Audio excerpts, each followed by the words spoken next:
What's up everyone, this is me Satyansh Sharma, BTech student. In this video we are going to discuss कि how to overcome fear of failure. देखो JEE काफी पास आ रहे हैं, JEE 2023 और JEE के लिए लोगों ने अपने 3, 4, 5 साल तक लगाए होते हैं इस प्रिपरेशन के लिए. तो इतना ज्यादा जब आप एक टाइम डिवोट कर देते हो एक किसी पर्टिकुलर चीज को तो बहुत ज्यादा इमोशनली अटैच हो जाते हो उससे, जो कि जायज भी है. ऐसा नहीं कि इमोशनली अटैच नहीं होना चाहिए, बट उस इमोशनल अटैचमेंट के चलते एक क्वेश्चन आता है माइंड में कि यार अगर ये चीज सक्सेसफुल नहीं हो पाई तो क्या होगा. और वो अभी इस मोमेंट ज्यादा आ रहा होगा क्योंकि जैसे जैसे वो चीज पास आती जाती है, वो टास्क तुम्हारा बहुत करीब आ रहा है, वो क्वेश्चन उतना ही तुम्हारे माइंड में फ्रीक्वेंटली आता है कि व्हाट इफ आई फेल.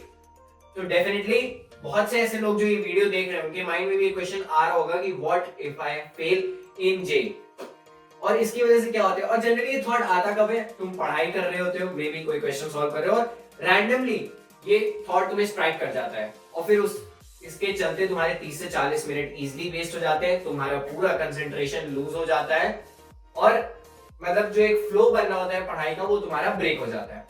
तो यार यही डिस्कस करने वाले हैं कि इस फियर ऑफ फेलियर को अवॉइड कैसे करें एंड इसको अवॉइड करना बहुत जरूरी है इस एंड मोमेंट में, so that you can concentrate. ये एंड मोमेंट ऐसा होता है जिसमें बहुत लोग अपना लेवल बढ़ा देते हैं क्योंकि उनके अंदर ये फियर ऑफ फेलियर होता नहीं है.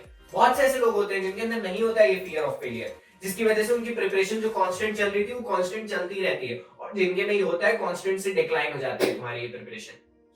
तो यार सबसे पहले तो ऐसा नहीं है कि फियर ऑफ फेलियर सिर्फ तुम्हें है, बहुत से ऐसे लोग हैं, इनफैक्ट बहुत अच्छे अच्छे रैंकर्स होते हैं, उनके अंदर भी ये फियर ऑफ फेलियर आता है क्योंकि अल्टीमेटली टाइम तो उन्होंने भी दिया है उतना ही, उन्होंने भी उतनी मेहनत करी है. तो ऑब्वियसली मेहनत का एंड प्रोडक्ट एक बार हर कोई देखना चाहता है. कहा जाता है कि हमें मेहनत पे विश्वास रखना चाहिए, and product you should leave it to God, but mind में वो कहीं ना कहीं आ जाता है प्रैक्टिकली इफ आई टॉक. ठीक है, बट उनको कॉन्फिडेंस रहता है.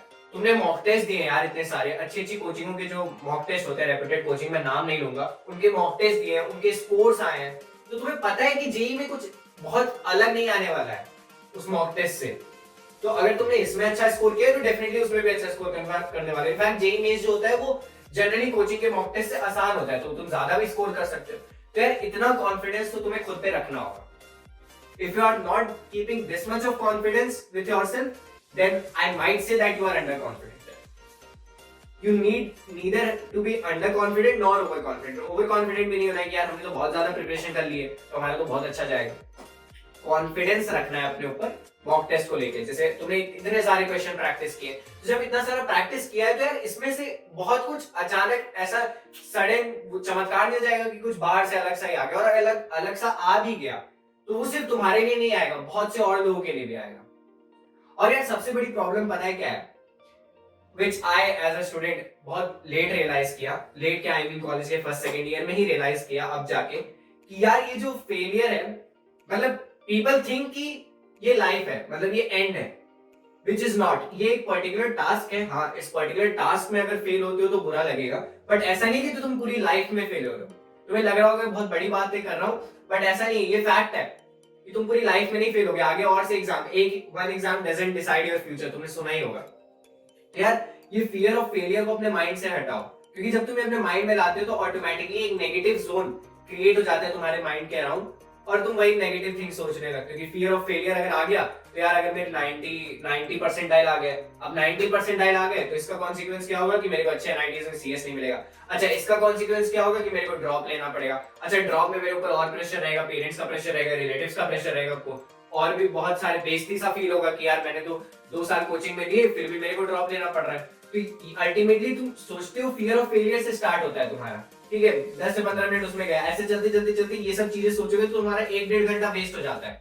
और इस मोमेंट पे even your 2 to 3 minutes are very important.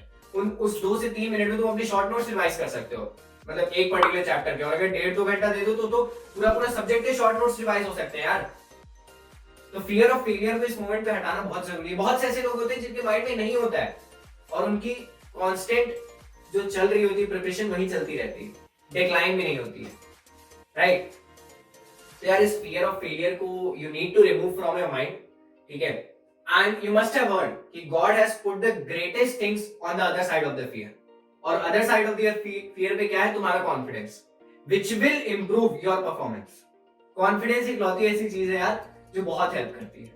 And everything is not in your hand, ठीक है, तुमने जितनी प्रिपरेशन करनी थी कर ली, अब तुम्हारा रिवीजन वाला फेज आ गया है, और में भी क्वेश्चन प्रैक्टिस कर सकते हो, जैसे मैथमेटिक्स वगैरह हो गया, केमिस्ट्री के एनसीईआरटीज पढ़ सकते हो, लेकिन बहुत सी चीजें you need to leave it on God, ठीक है। एक लक फैक्टर होता है यार, ट्रस्ट मी, तुम्हें अभी लग रहा होगा कि नहीं नहीं नहीं नहीं, क्योंकि बहुत से ऐसे लोग होते हैं इस फेज में जेईई की प्रिपरेशन में जिन्हें लग रहा होता है कि लक फैक्टर नहीं होता, मैं तो बहुत सारी मेहनत करूंगा और जितनी मेहनत मैंने की है एकदम ऑल इंडिया वन वाली मेहनत की है तो मेरी ऑल इंडिया वन आएगी, ऐसा जरूरी नहीं है।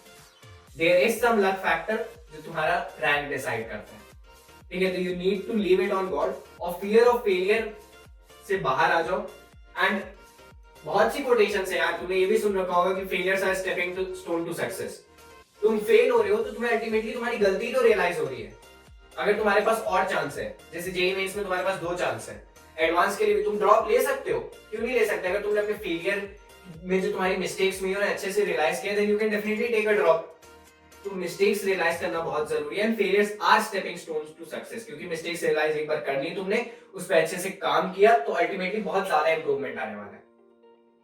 फेल हो गए उसके बाद देखेंगे क्या करना है, पहले से नहीं डिसाइड करना है कि क्या होने वाला है, ठीक है। प्रिपरेशन अच्छी करिए, हैव फेथ ऑन योरसेल्फ, और अब रिवीजन करना शुरू कर दो, ठीक है। जैसे जैसे, और पता है ये एक खास बात होती है, अगर तुम शॉर्ट नोट्स अपने पढ़ रहे हो ना, रिवाइज कर रहे हो, और बोल बोल के पढ़ना शुरू करो, क्योंकि जब तुम बोल बोल के पढ़ते हो तो तुम्हारे माइंड में कोई थॉट्स नहीं आते हैं, वहीं जब तुम शांत बैठ के पढ़ रहे होते हो तो तुम्हारे माइंड में कई सारे थॉट्स आ जाते हैं। तो बोल बोल के पढ़ो, अल्टीमेटली ये फियर ऑफ फेलियर वाला जो थॉट है तुम्हारे माइंड में नहीं आने वाला है, and you will do very good in your exam, ठीक है। हैव कॉन्फिडेंस, और मॉक टेस्ट वगैरह देते रहो, मार्क्स आते रहेंगे, जैसे जैसे मार्क्स आते रहते हैं वैसे वैसे तुम्हारा कॉन्फिडेंस बिल्डअप होता रहेगा, ठीक है।